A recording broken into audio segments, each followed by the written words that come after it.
প্রিয় নবম দশম শ্রেণীর শিক্ষার্থীরা, আজকে আমরা এমন একটা বিষয় আলোচনা করব যা তোমাদের পরীক্ষার জন্য খুবই গুরুত্বপূর্ণ। এখান থেকে প্রশ্ন আসে, আবার অঙ্ক আসে এসএসসি পরীক্ষায়, যে কারণে নবম দশম সবার জন্য খুবই গুরুত্বপূর্ণ। আমরা আমাদের চ্যানেলে টপিক ওয়াইজ ভিডিও নিয়ে আসবো, ছোট ছোট, যাতে তোমরা সার্চ দিয়ে ওই নির্দিষ্ট তুমি যা জানতে চাও সেই বিষয়টা লিখে সার্চ দিলে ওইটা ভিডিওটা চলে আসে, যাতে সম্পূর্ণ ভিডিও দেখতে না হয়। আমরা এভাবেই একটা অধ্যায়কে টপিক ওয়াইজ সিলেক্ট করে আমরা ভিডিও তৈরি করব। আশা করি পাশেই থাকবে। আমাদের আজকের টপিক পূর্ণ অভ্যন্তরীণ প্রতিফলন, টোটাল ইন্টারনাল রিফ্লেকশন। এটা মানে রেখে, এটা মানে দেখো নামটা পূর্ণ অভ্যন্তরীণ প্রতিফলন, অভ্যন্তরীণ প্রতিফলন এবং পূর্ণ দুটা জিনিস কিন্তু কথার মধ্যে কিন্তু আবার ব্যাপার আছে এখানে। আমরা এই ব্যাপারটাতে পরে আসতেছি।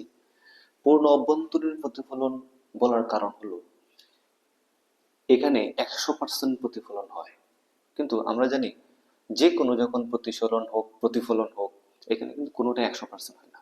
কারণ প্রতিসরণ হওয়ার সময় কিছু আলো প্রতিফলন হয়, কিছু আলো শোষণ হয়, কিছু আলো প্রতিসরণ হয়, মানে সব মিলিয়ে হয়।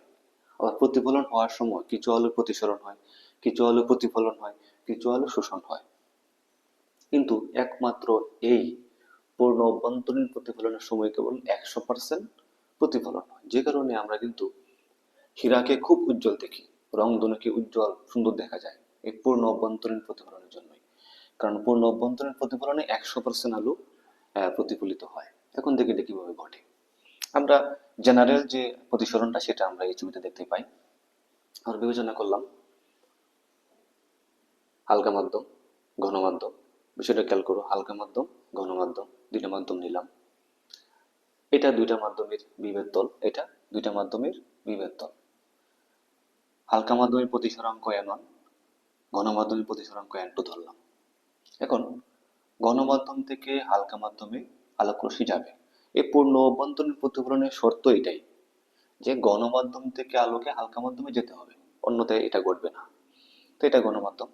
গণমাধ্যম থেকে θ2 কোণে আলোক রশ্মি হালকা মাধ্যমে প্রতিসরিত হলো θ1 কোণে।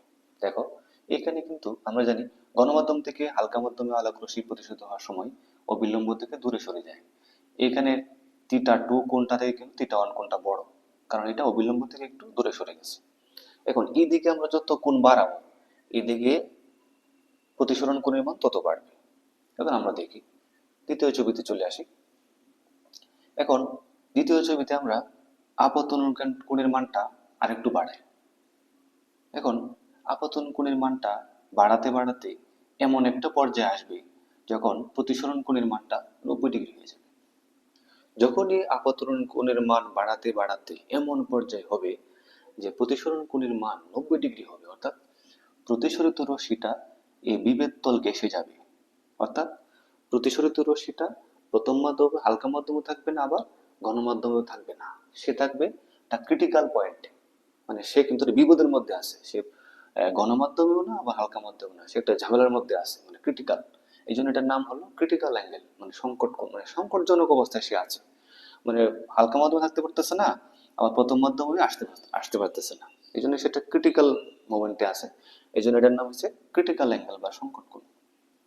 তাহলে আমরা পেলাম যে আপতন কোণের মান এমন একটা পর্যায়ে গেলে যখন প্রতিসরণ কোণের মান 90 ডিগ্রি হয়, তখনই এই সংকট কোণের সৃষ্টি হয়। সেই সংকট কোণ এই θc দ্বারা প্রকাশ করা হয়। হয়ে গেল সংকট কোণ। এরপরে যদি আমরা আপতন কোণের মানটা সংকট কোণের থেকেও একটু বেশি বাড়াই, মানে সংকট কোণ যা আছে তার থেকে আর একটু বাড়িয়ে দিই, তাহলে কিন্তু প্রতিসরিত রশ্মিটা বিভেদ তল ভেদ করে প্রথম মাধ্যমে অর্থাৎ গণমাধ্যমে ফিরে আসবে, গণমাধ্যমে এসে ফিরে আসবে। তাই এই ছবিতে আমরা দেখতে পাই যে আপতন কোণের মান θc থেকেও θ2 বড়, মানে θc থেকে এই কোণটা বড়, মানে সংকট কোণ থেকে এই কোণটা বড়। সংকট কোণ থেকে এই কোণটা বড় হলেই কিন্তু আলোক রশ্মি আবার গণমাধ্যমে ফিরে আসবে। যেহেতু একই মাধ্যমে ফিরে আসলো, এই জন্য এটা প্রতিফলন, অবশ্যই প্রতিসরণ নয়। এবং এটা পূর্ণ অভ্যন্তরীণ প্রতিফলন। যখন আলোক রশ্মি প্রথম মাধ্যমে ফিরে আসবে, এটাই পূর্ণ অভ্যন্তরীণ প্রতিফলন। এক্ষেত্রে অবশ্যই আপতন কোণের মানটা সংকট কোণ থেকে বড় হতে হবে, অন্যথায় এটা ঘটবে না। এখন আমরা দেখি কি কি শর্ত আছে ঘটার জন্য। দুইটা শর্ত আছে। এক হলো আলোক রশ্মি ঘন থেকে হালকা মাধ্যমে আপতিত হবে।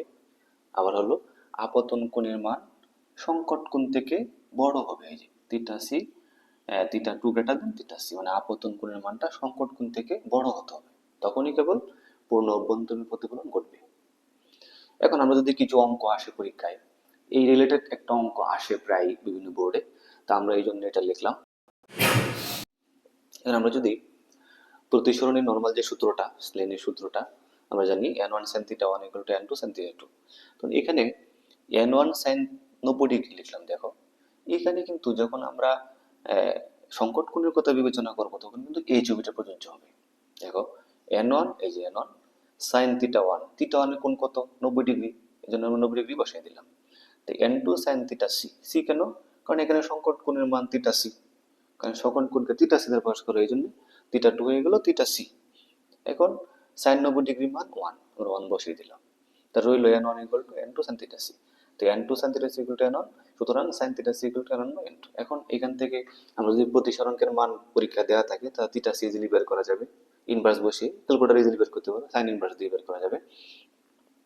sin theta C equal to n1 by n2 আমরা ইজিলি বের করতে পারবো।